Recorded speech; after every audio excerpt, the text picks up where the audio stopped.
I was married for a little bit over 20 years, and I went through a divorce about 2 years ago, and it was a very bitter divorce, causing my credit history to go from about 802 to about 510, all in a matter of months.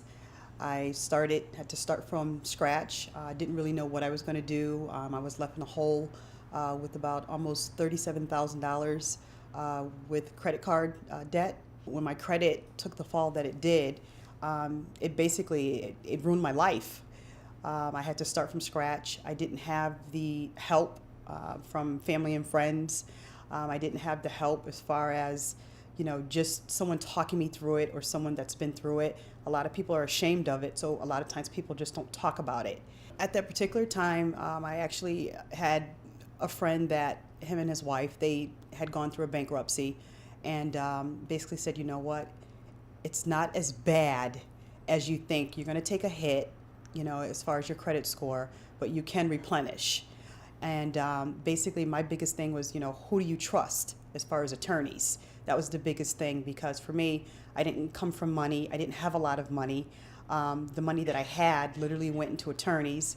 For my divorce, I ended up making an appointment and meeting up with attorney Forghany, and she took me through the bankruptcy steps.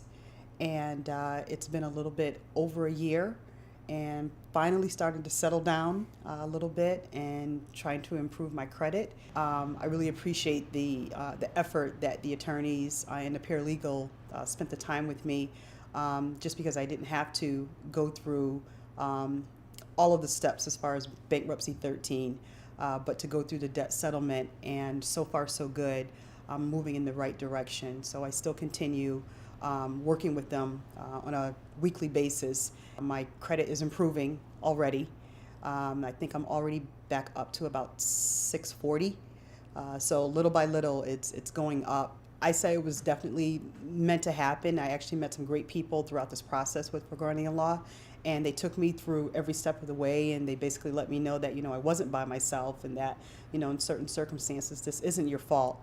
But also, having said that, you also have to be accountable, and you have to start from from ground up and work it up. It was the best phone call I ever made, and it was life-changing for me. So it's definitely something that I'll take with me for the rest of my life.